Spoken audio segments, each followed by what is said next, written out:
Light Inksworth stood frozen before the bathroom mirror, staring at the face reflected beneath the harsh buzz of fluorescent lights. The man looking back was undeniably handsome, with sharp features, dark hair tied loosely into a messy half-bun, and glasses resting on the bridge of his nose. But behind those lenses, his eyes were wide, frantic, and filled with disbelief. He raised his hand and slapped himself across the face. Pack! A sharp sting spread across his cheek. It's not a dream, Light thought, his stomach twisting. Honestly, I would have preferred a nightmare. There was no excitement, no joy, no sense of wonder from suddenly inheriting wealth, a new identity, and a second chance at life. Instead, a hollow scream of frustration clawed at his throat, because the proof of his nightmare was lying right in front of him. Light lowered his gaze to the New York Times spread across the vanity. The front-page headline announced that Stark Industries had secured yet another multi-billion-dollar contract with the U.S. military. Below the article was a photograph of the company's board of directors. But one figure dominated the image. A man with a perfectly groomed mustache, expensive confidence, and a smile filled with arrogance and cynicism. Tony Stark.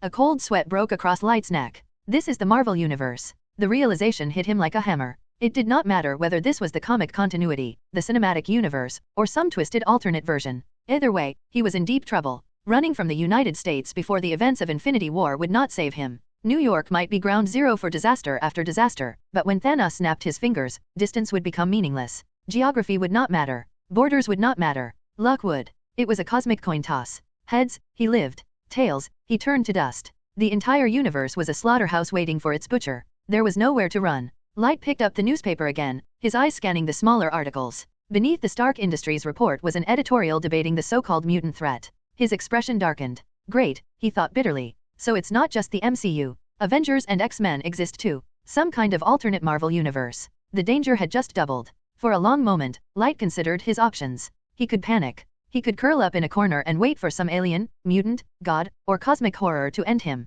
Or he could use what he had and carve out a life before the sky eventually fell. He took stock of his inheritance. Aside from a refined Western-style brownstone in Manhattan, he had also inherited a comic book publishing company. The irony almost made him laugh. In his previous life, he had been nothing more than a low-level assistant in the manga industry. He had spent his days buried under deadlines, revisions, and thankless work. He never imagined that after transmigrating, he would return to the same grind in another world. But if he could not stop the apocalypse, then he might as well make a name for himself before it arrived. At least then, his second life would not be completely wasted. Light left the bathroom and walked into the study. He dropped into the leather office chair and woke the computer with a tap of his finger. First, he needed to understand the cultural landscape of this world. The results matched the memories in his new body. The current comic market was drowning in superheroes, especially patriotic archetypes. The entire industry seemed to exist in the shadow of Captain America. Steve Rogers was treated like the perfect lone hero. Integrity, nobility, righteousness, and patriotism were all pushed to their absolute limit. He was practically a modern god wrapped in a flag. And naturally, the market was filled with cheap imitations of him. Every story followed the same tired formula. A virtuous hero suffered. The hero endured through grit and willpower. Then the hero defeated the villain with justice and courage. It was propaganda wearing the mask of entertainment. But then Light noticed something strange. The cultural industry in this universe was shockingly sterile. There was almost no genre diversity. The artwork was technically competent, but it lacked soul. It lacked sharpness. It lacked madness, imagination, and edge. A spark of excitement cut through the dread in his chest. If he was going to die when the Mad Titan arrived, then fine. Before that happened, he would build a comic book empire. Light cleared a space on the desk and placed a pristine sheet of white paper in front of him. Then he pulled a pencil from the drawer. The familiar weight of it settled into his hand. He was just about to begin drawing, ready to create something that would shatter this stagnant heroic culture, when the graphite tip touched the paper. At that instant, a mechanical voice echoed inside his skull. The Supreme Mangaka system is initializing. Activation complete. The host may access the interface through thought. Light froze. The pencil hovered just above the page. Then, a rush of ecstasy surged through him. He had a cheat. Just as he was preparing himself for a slow, mediocre struggle, fate had handed him a weapon. A translucent blue interface materialized in the air before him. It was sleek and futuristic, divided into 3 clear sections. Search, lottery, warehouse. Light focused on the search tab. A search engine-like interface appeared in his vision. There was no keyboard, no mouse, and no need to type. The system responded directly to his thoughts. He focused on a single legendary title from his previous life. One Piece. The screen refreshed instantly. Vibrant cover art appeared before him, bursting with life, chaos, and adventure. Character bios, chapter counts, metadata, and detailed information filled the interface. Light mentally selected the first chapter. The system's voice sounded again. Host, all retrieved comics can be projected onto physical paper through Ghost Trace. You need only follow the strokes. Light inhaled sharply. Damn, he thought. That's completely broken. It was essentially a high-tech tracing table, only infinitely more precise.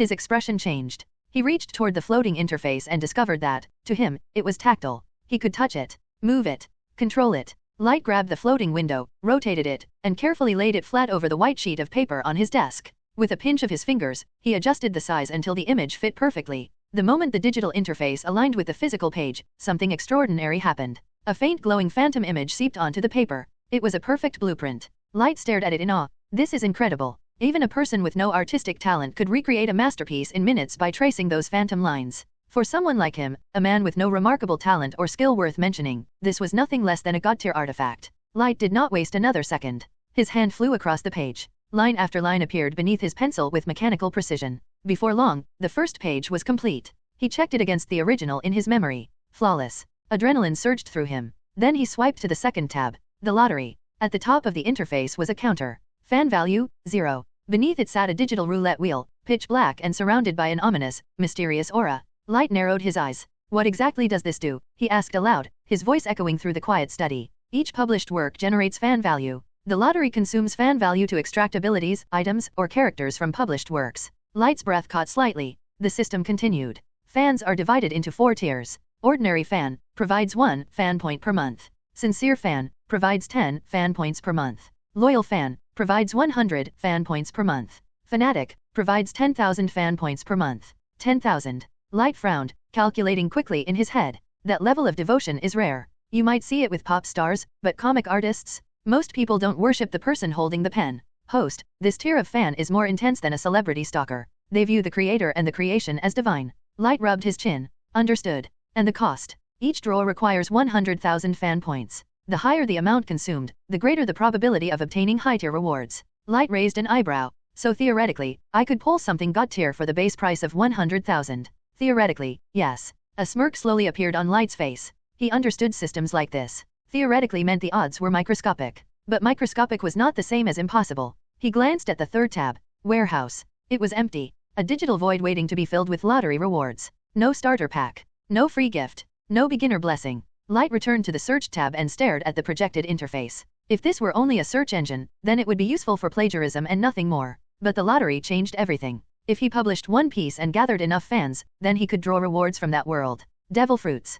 Hacky. Maybe even more. Light's eyes narrowed, and a dangerous glint appeared behind his glasses. His fingers tightened around the pencil until it snapped in half. This system, he thought, as the dark reality of Marvel's New York faded into the background, is my foundation. His heartbeat steadied. The fear did not vanish, but it changed shape. It became ambition. It became hunger. It became survival instinct. This is how I survive. Light looked at the blank pages waiting on his desk, then at the glowing phantom lines before him. I must survive. The shrill ring of the landline shattered the silence. Light Inksworth stared at the phone on his desk for a second before reaching for it. His hand hovered over the receiver, then he picked it up. Light, listen to me, a rough, strained voice barked before he could say a word. I know you're grieving. I know the last few weeks have been hell. But you can't keep disappearing like this. Your parents built this company from nothing, and right now, it's bleeding out. You haven't shown your face in a week. The artists are starting to jump ship. We're sinking, kid. It was Andy. The man sounded exhausted, his voice scraped raw from too many cigarettes and too many arguments. Light gave the empty room a tired, bitter smile. Uncle Andy, take a breath, he said. I'm coming in today, and if those artists want to leave, let them leave. I have something better. Better. Andy scoffed, disbelief crackling through the receiver. Christ, Light, just get your ass down here. The call ended with a sharp click. Light lowered the phone and exhaled slowly. Then he turned back to his desk and cleared away the clutter, making room on the surface. From the drawer, he pulled out a fresh stack of Bristol board. Closing his eyes, he accessed the system interface inside his mind. He dismissed the previous search and focused on a new title. 3 words appeared in the mental search bar. One Punch Man. The cover flashed through his thoughts. Intense, gritty action paired with the absurdly blank expression of its protagonist. Light picked up his pen. It was time to draw. According to his inherited memories, Andy was not just the general manager. He had been his father's oldest friend, the man who had held Inksworth Publishing together for decades. But loyalty had limits, especially when paychecks became uncertain. Despite its legacy and prime location, the company was nothing more than a hollow shell. On paper, Inksworth Publishing sounded prestigious. In reality, it was a small boutique studio struggling to survive. They had 4 pencilers, 6 assistants, and a few admin employees, 15 people in total. Or at least, they used to. The comic industry in 2008 was stagnant. Creativity had dried up. Every publisher lived under the shadow of Captain America. The market was drowning in patriotic super soldiers, noble slogans, and predictable. Hey everyone, welcome to our channel. And thank you for your support.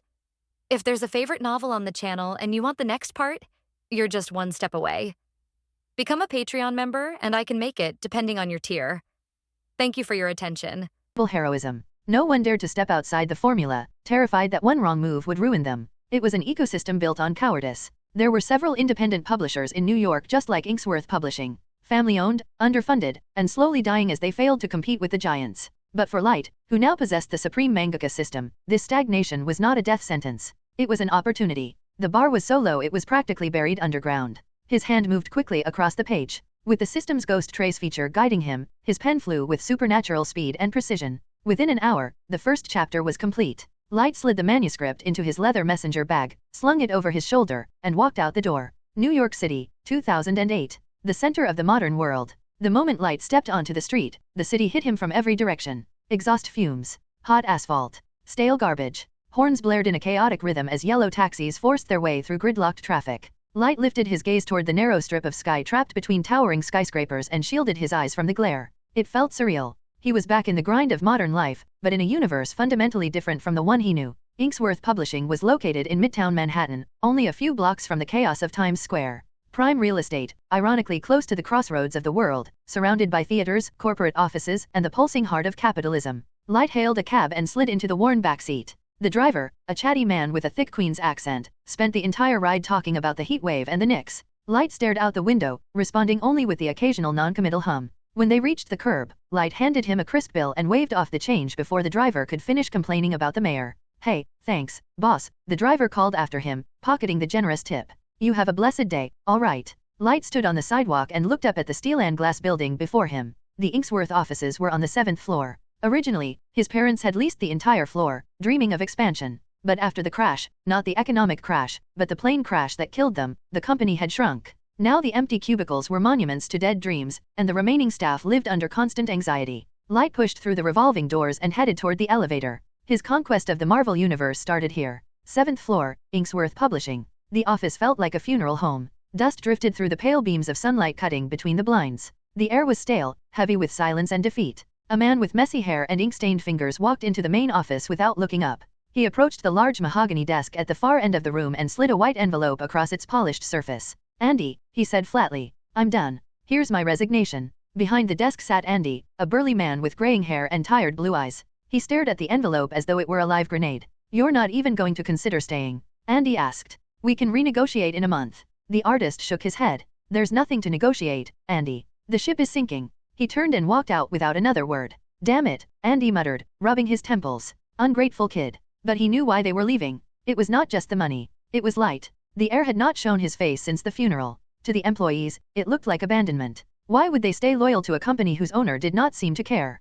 The industry was brutal. Job security was an illusion. No one wanted to go down with a sinking ship, especially when the captain was missing. "Uncle Andy." The voice cut through the gloom. Andy looked up, startled. Light stood in the doorway, looking sharper and more composed than he had in weeks. "How bad is it?" Light asked, stepping inside. Andy sighed and slumped back in his chair. "You finally decided to show up." His voice was heavy with frustration. "It's bad, Light." That was the last lead artist. "We're down to 2 assistants and 5 admin staff. Everyone else cleared out their desks this morning." His voice rose. "You can't run a publishing house without talent. We have deadlines. We have distributors. Without content, we're dead in the water." "Let them go," Light said. Andy froze. "Let them go," he repeated, his face reddening. "Did you hear what I just said? We have no cartoonists. The company can't survive on air. I'm not asking it to." Light reached into his bag, pulled out the thick stack of Bristol board, and dropped it onto the desk with a firm slap. "I'll do it myself." Andy stared at him. "You?" He looked at Light as if the boy had suddenly grown a second head.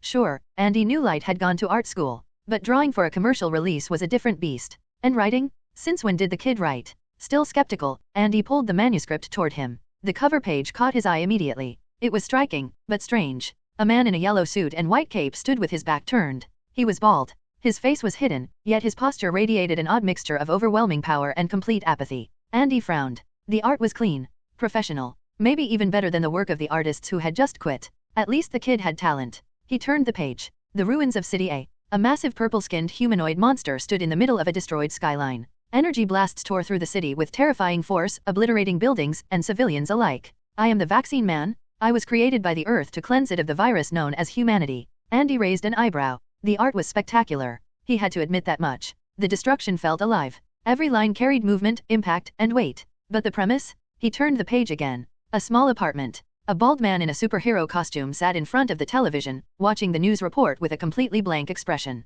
I guess I'll go. Andy's frown deepened. A hero story? He asked. He looked up at Light. Light, the art is great. Really? But another superhero story? The market is choking on these. Everyone is doing justice, honor, patriotism, all the same tired garbage. Readers are bored. Last week's sales data showed a 15% drop in the genre. We need something new, not another generic clone. He looked back down at the page. The monster design, at first glance, seemed familiar. Some kind of alien warlord mixed with common invasion tropes. And the hero? Saitama, Andy read aloud. He flipped to the confrontation. The vaccine man was monologuing about the environment, destiny, and humanity's sins. Saitama stood in front of him, looking like a poorly drawn egg in a cape. I'm just a guy who's a hero for fun. Andy had zero expectations. He flipped the page, his mind already formulating the polite, constructive criticism he would use to let the kid down gently without crushing his spirit. What the? Andy's breath hitched. His eyes widened, bulging slightly behind his reading glasses as he stared at the panel. A shiver ran down his spine, not of fear, but of sheer, bewildered shock. He muttered to himself, you missed a page. You had to have missed a page. He flipped back to the previous sheet, then forward again. Back. Forward. The paper crinkled under his rough, ink-stained fingers. His brows knitted together in deep confusion. He looked up at Light, his expression a mix of awe and incredulity. Light, did you drop a sheet somewhere in the cab? The fight scene, it's gone? Light watched the older man struggle with a faint calm amusement. No pages missing, Andy. That's the whole scene. Bullshit, Andy breathed, looking back down at the Bristol board. The setup had been massive. The vaccine man was a Hulk-level threat, leveling city blocks, screaming about the Earth's wrath, posing a danger that would usually take the Avengers 3 issues to contain. And then, one panel, one punch. The monster exploded. Not just defeated, obliterated. Guts, gore, and smoke filled the frame. And standing amidst the carnage was the bald protagonist, looking at his smoking fist with the expression of someone who had just realized they forgot to buy milk on the way home. Dialogue, not again. All it took was one punch. Damn it. Andy swallowed hard, placing the fourth chapter down gently, treating the board like a fragile artifact dug up from a tomb. What is this comic called? It completely deconstructed the American superhero archetype. The protagonist wasn't a tortured soul brooding on a gargoyle. He wasn't a patriot wrapped in a flag. He wasn't a mutant fighting for civil rights. He was just bored. It's just a hobby. That was his motivation. For the first time in years, Andy felt the dormant editor in him wake up. This was anarchy on paper. The market was flooded with Captain America clones and angst-ridden vigilantes patrolling Hell's Kitchen. Readers were exhausted by the same three-act structure. Hero loses, hero trains, hero wins by the skin of his teeth while debating morality. But this was a middle finger to the status quo. The villain's tragic backstory didn't matter. His power level didn't matter.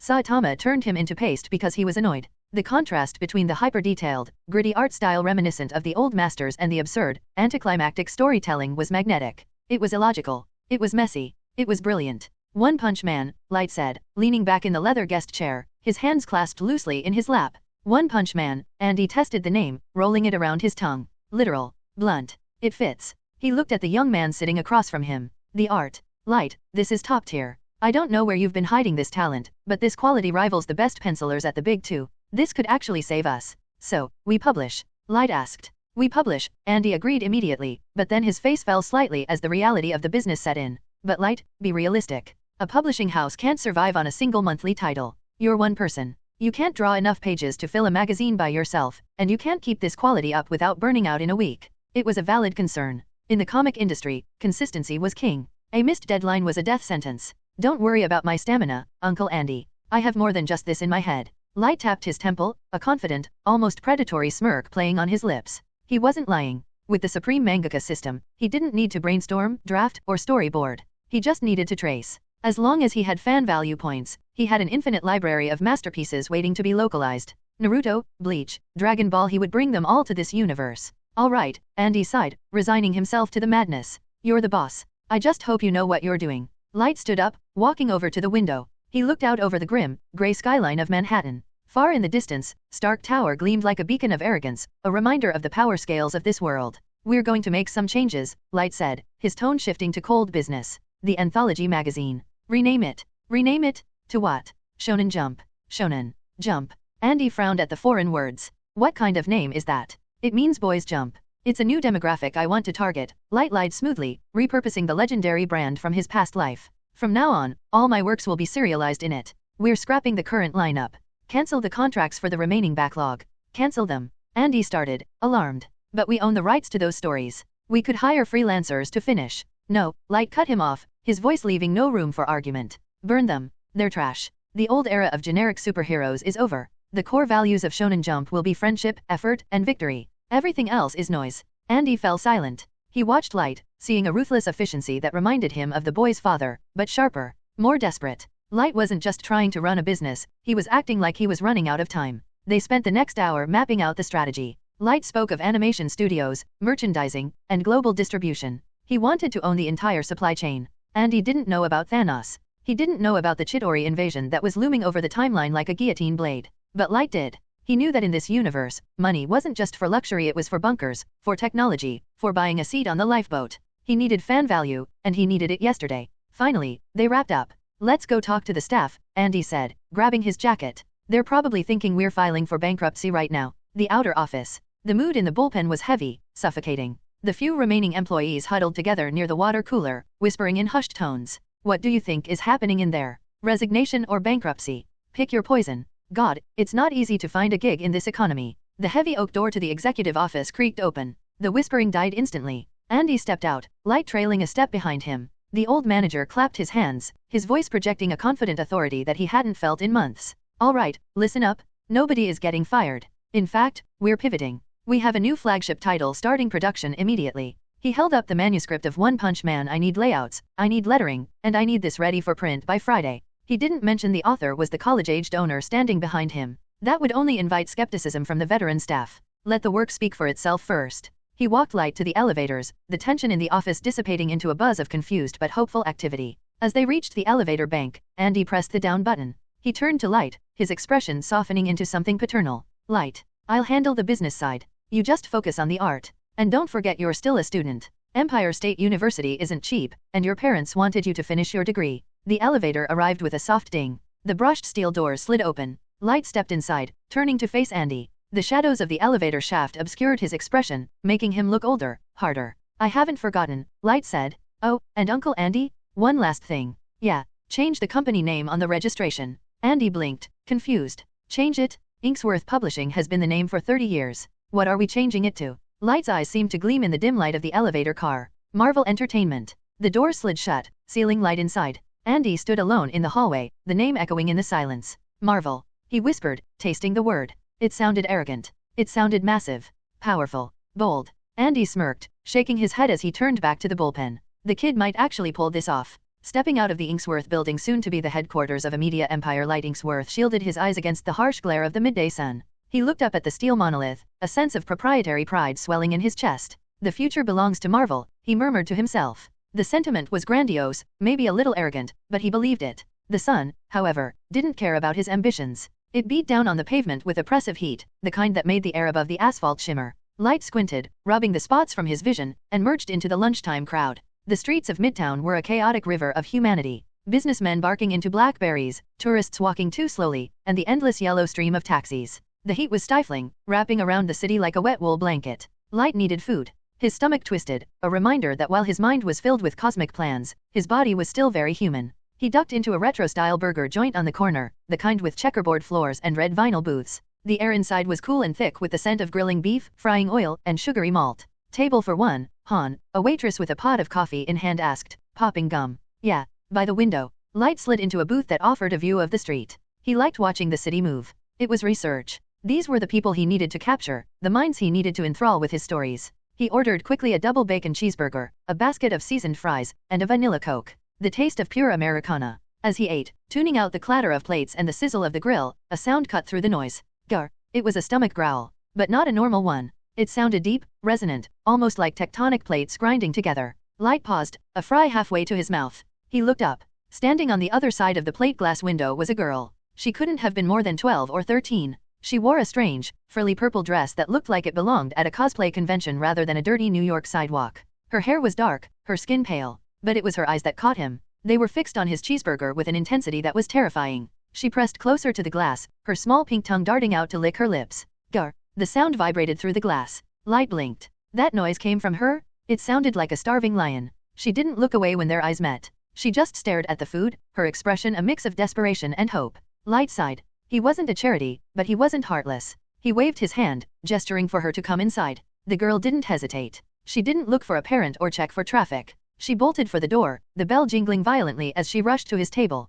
Sit, Light said, pushing the laminate menu toward her. Order whatever you want. Really? Her voice was crisp, oddly formal, but shaking with hunger. Really? She turned to the waitress who had drifted over, looking suspicious of the strange child. I want this. And 5 of those, she pointed rapidly, her finger stabbing the pictures on the menu. 10 minutes later, Light watched in stunned silence. The girl was a machine. She didn't eat, she consumed. 5 quarter-pounders, 3 baskets of onion rings, and 2 large chocolate milkshakes vanished as if she were tossing them into a void. There was no chewing, just efficient, terrifying consumption. Slow down, Light muttered, handing her a napkin. You're going to get a brain freeze. She ignored him, sucking down the thick milkshake in one long, continuous pull. She finally set the empty glass down, a small, satisfied sigh escaping her lips. Light looked at the graveyard of wax paper and red baskets. It was enough food to feed a linebacker for 2 days. She had finished it in 15 minutes. You have a name? Light asked, leaning back. Golly, she said, wiping a smudge of ketchup from her cheek. Her manners, strangely, were impeccable now that the frenzy had passed. Golly. Okay. Where do you live, Golly? Where are your parents? She hesitated. Her eyes, which held a strange violet hue in the neon light of the diner, darted to the side. I don't have a mother, she said quietly. I only have a father. But he is not here. Light frowned. Not here? You mean he's at work? He is, away. Far away. She looked down at her hands. I have no family on Earth. Light felt a pang of sympathy. No family on Earth. The phrasing was odd, but the meaning seemed clear enough. Dead? Or abandoned? A runaway orphan in the middle of Manhattan. No wonder she was starving. Right, Light said, signaling for the check. He paid the exorbitant bill without complaint. Well, you're full now. You should go, wherever you're staying.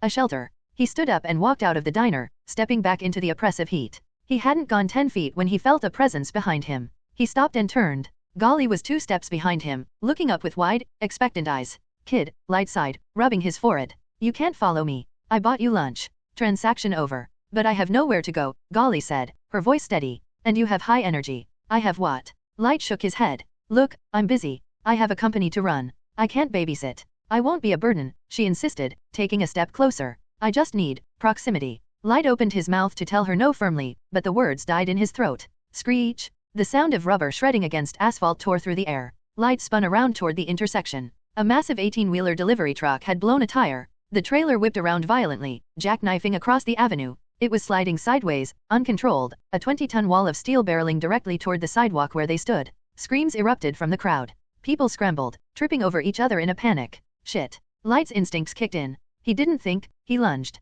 He grabbed Golly's small hand, yanking her toward the safety of a concrete pillar. Move, he shouted. As Light pulled her, his back to the oncoming truck, he missed what happened next. A ripple of invisible energy pulsed from the small girl in the purple dress. For a split second, the world turned grayscale. The screaming pedestrians froze in mid-stride. The flying debris hung suspended in the air. The roaring truck halted, its momentum instantly negated by a force that defied the laws of physics. Golly's eyes glowed with a faint, cosmic purple light. She didn't look afraid. She looked annoyed. She twitched a finger. Snap.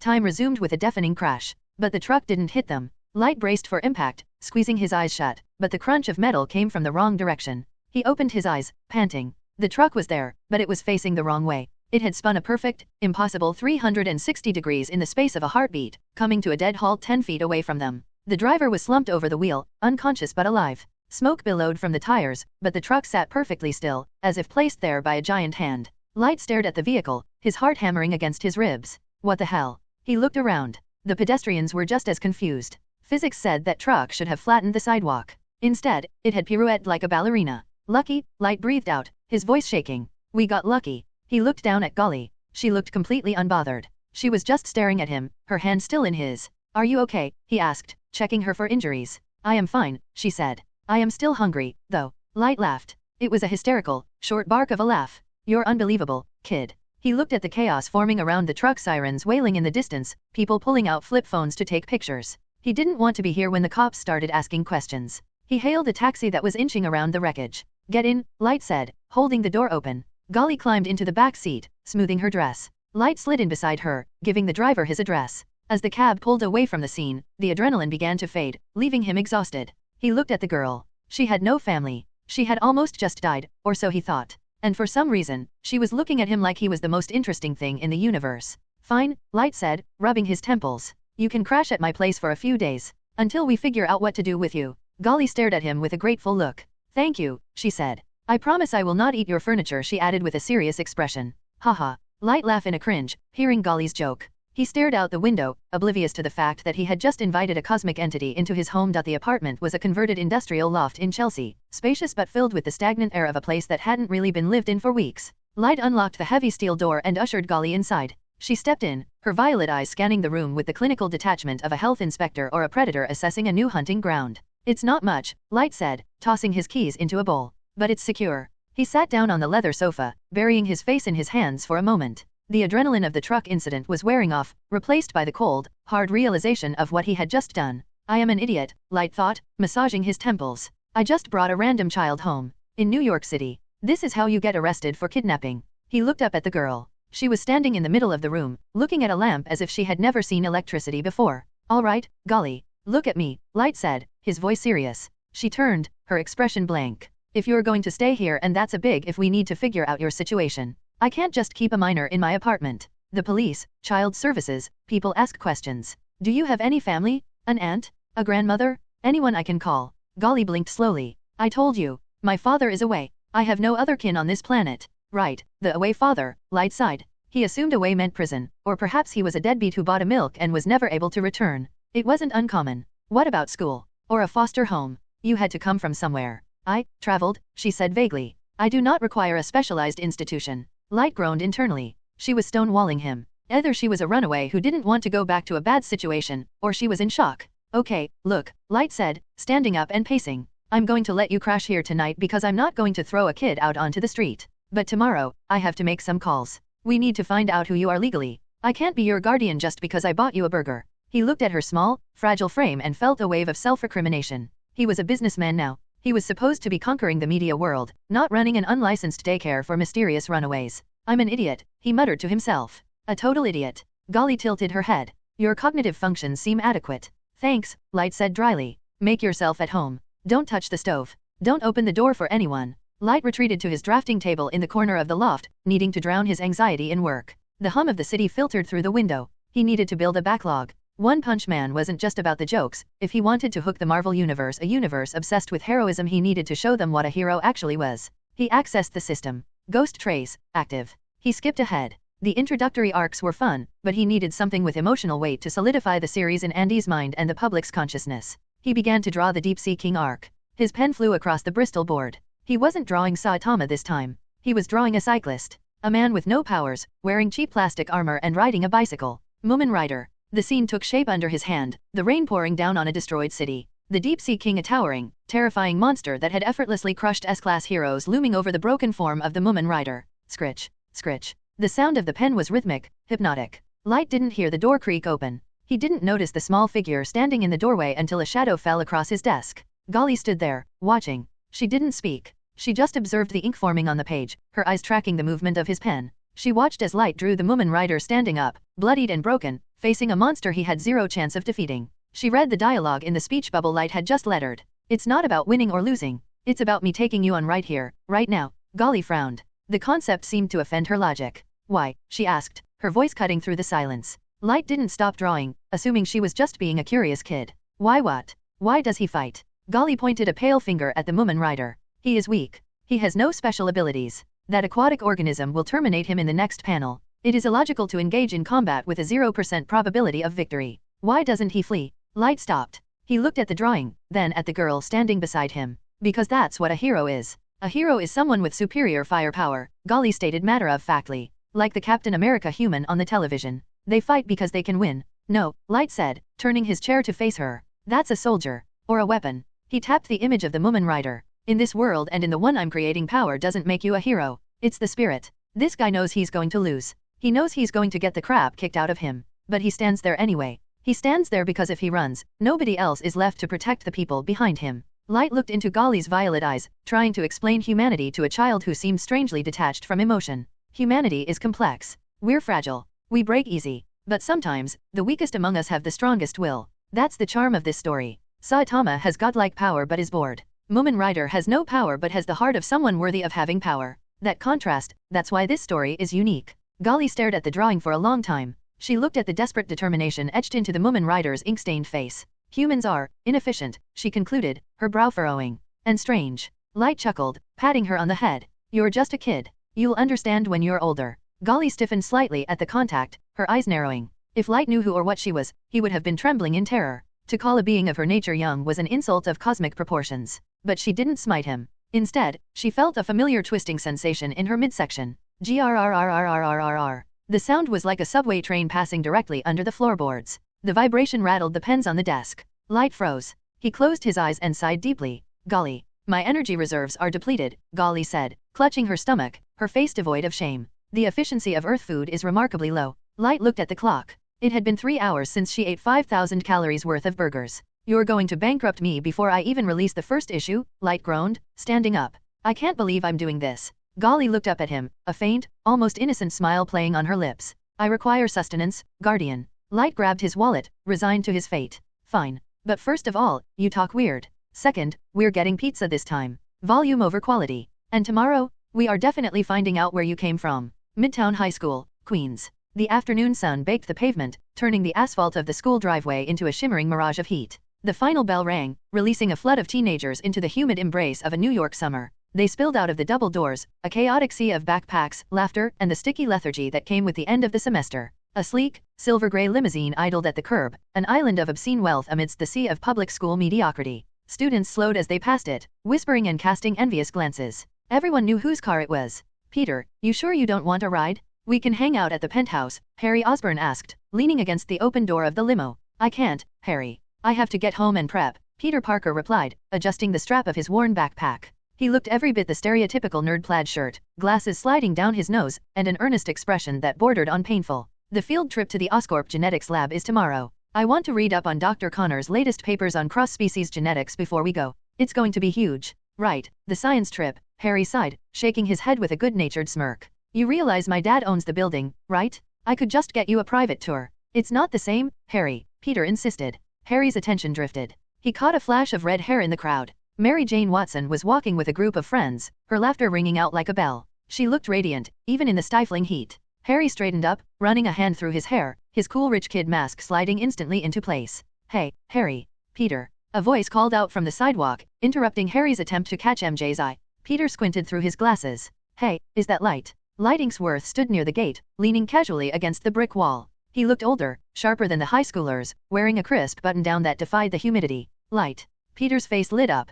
He jogged over, Harry trailing behind him with a grin. Look at you two, Light said, clapping Peter on the shoulder and nodding to Harry. You're making me feel old. It's only been a year, but you guys look like actual adults now. You're one to talk, Harry laughed, punching Light lightly on the arm. We heard about, well, everything. And then you vanished for a week. We were worried, man. Harry's tone softened. He knew what it was like to have a distant or difficult family situation, but losing both parents at once was a nightmare he couldn't imagine. I'm fine, Light said, his smile tight but genuine. Just had to handle the estate. Actually, that's why I'm here. I had to pick up some old transcripts from the admin office. I'm transferring my credits from Queen's College to Empire State University in the fall. Closer to the office. The office. Harry raised an eyebrow. So the rumors are true? You're actually taking over Ingsworth Publishing. It's not Ingsworth anymore, Light corrected. It's Marvel Entertainment. Harry frowned slightly. Marvel? Sounds ambitious. But Light, be real with me. The comic industry? It's a sinking ship.